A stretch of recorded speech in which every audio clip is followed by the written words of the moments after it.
Well, it's my final day at my student accommodation here in Newport, and as you can see behind me, everything looks a bit bare. And now that I've done all my packing, I felt it was time for another vlog. I think I'm going to do a vlog today on the Green Lantern film and how deep and meaningful it was in terms of a film adaptation. I certainly enjoyed it and thought it was very metaphorical, despite the fact I had never read the comic books before, and I was actually interested in watching the film because, surprise, another shitty Transformers free vlog review! I know, I already did a Transformers free review in my old vlog style where I just talked to the camera for 10 minutes. However, this one's going to be different because it will have editing. So yeah, although I already bitched about Transformers 3, I have to tear out a new arsehole because I actually didn't mention really any of the points that actually really annoyed me about the film, and I wrote them down.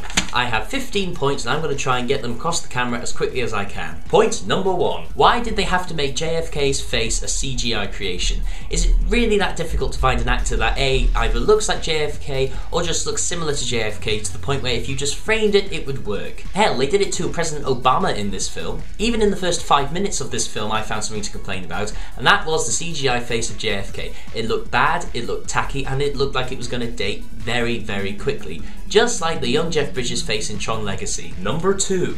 The Inception-like soundtrack. There are scenes where buildings in Chicago are crumbling, Shia LaBeouf is falling off a collapsing skyscraper, and they take away and rip off the identical music that they've used in the trailer for Inception. You know, the one with the big blaring trumpets.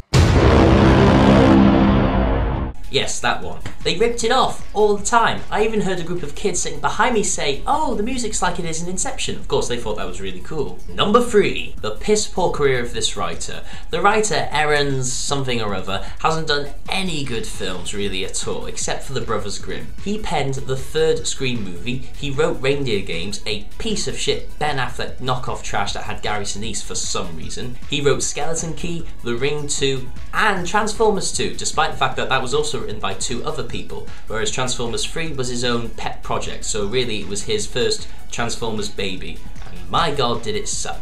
Number 4. I'm a big Firefly fan, so I was actually visually raped when I saw Alan Tudyk play one of the worst written characters I've ever seen in any of the Transformers films, and that's saying something. I adore Serenity and Firefly, and so I was very heartbroken to see a good actor in a terrible film playing a homosexual Austrian bodyguard now fashion designer, and my god was it awful. There are scenes where he takes on the Russian mob, picks up shotgun, shoots a bunch of people, and they are so unnecessary and kill any kind of consistent tone that Michael Bay is attempting to set up that it just confuses the audience as well as myself, which pissed me off to no end. Number 5. Transformers 3 feels like 2 different movies within the first, I would say, 80 minutes. One of those movies is really cool and involves giant robots fighting each other in slow motion in space, and the other film is about Shia LaBeouf whining. Really, it does feel like this way. You have one scene of Optimus Prime, followed by 4 scenes of Shia LaBeouf feeling how he doesn't belong and he's desperate for a job and has an awkward interview with John Malkovich, and nobody really gives a shit, or at least I certainly didn't.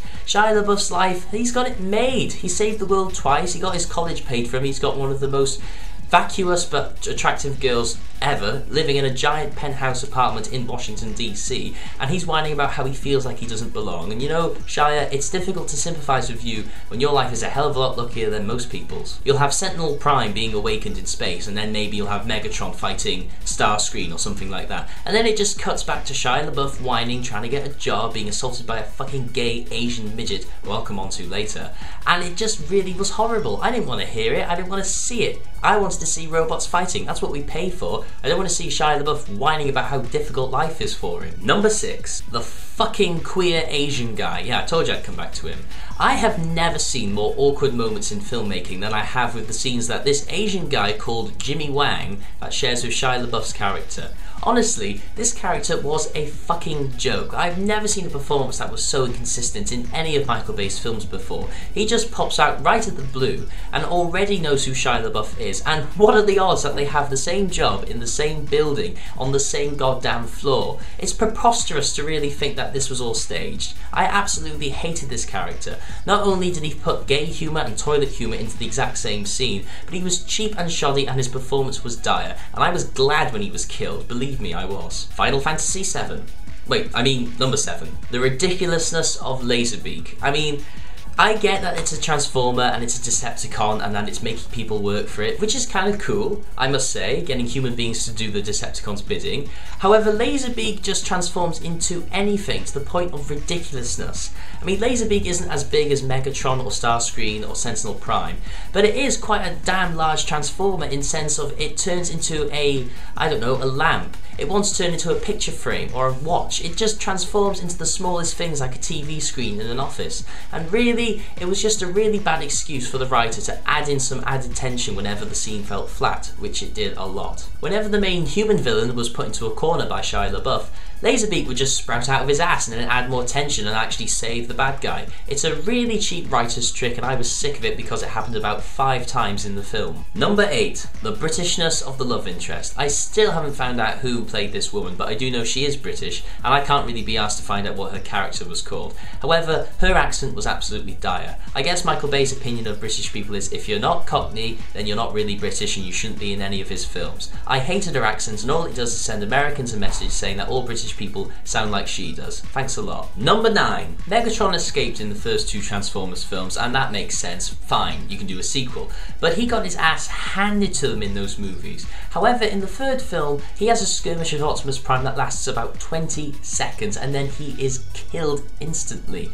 Really, why can Optimus Prime do that in the first 2 films? I'll tell you why. Because money talks in Hollywood. Number 10!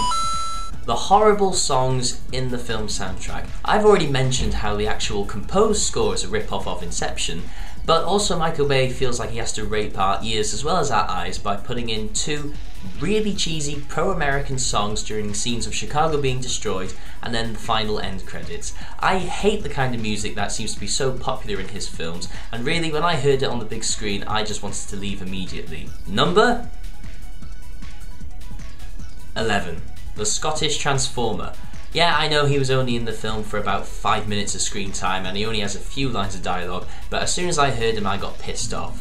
Why does the Scottish Transformer have a beer belly? Why do Transformers have beer bellies? And why is it that the Scottish Transformer has to be a rude, loudmouth, starchy goddamn asshole? Again, all it does is send a signal that all Scottish people, and I'm half Scottish by the way, are fucking pricks and full of themselves, have English accents and do shitty vlogs on YouTube. Oh shit. Number 12.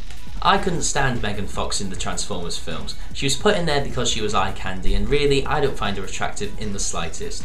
However, what pissed me off about Transformers 3 was how they didn't even bother to recast her character, which I think would have been the better choice here. Instead, she's gone, no mention of her whatsoever, and somehow Shia just fell in love with another person and they never even go into detail as to why Shia broke up with Megan. Number 13.